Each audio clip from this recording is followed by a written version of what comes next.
Guys অবশেষে triple আর ভাইয়ের face reveal করে দিল আমাদের কাব্য ভাই।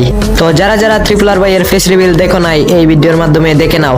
আর হ্যাঁ, ভিডিওটি ভালো লাগলে লাইক সাবস্ক্রাইব করতে ভুলো না কিন্তু। তালা আছে, জিকু ভাই আছে, আর মিস্টার ট্রিপলারও আছে, তাই তো?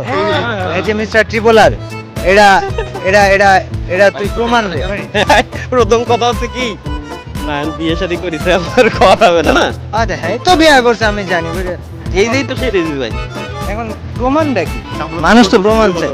আর তুমি কি ট্রিপলার রেখেছো? আমি আপনার আমি বলি যেহেতু অ্যাওয়ার্ডটা নিয়েই যাবে, যেহেতু অ্যাওয়ার্ডটা নিয়েই যাবে, আজকে যাওয়ার টাইমে অ্যাওয়ার্ডটা নিয়ে যাবে আমরা জানি, বাট স্বীকার করো না কেন? তালা, তোরে আমি নগদ 1000 টাকা দিব, তুই আর ট্রিপলার প্রমাণ কর। ভাই আপনি কি দিবি ভাই? ভাই আপনি কি দিবি ভাই? স্বীকার করলি 1000 তিনবার না বললি হ্যাঁ 500 আপনার। আজকে একটা মিথ বাস্টার হোক, হ্যাঁ? এটা হচ্ছে এই মালে প্রচুর ভণ্ড, সবাই আর ট্রিপলার ভাবে। আজকে মিথটা বাস্ট করে দিই, সত্যি কথাটা বলে দিই, এই আসল ট্রিপলার, এটা আমি কইছি।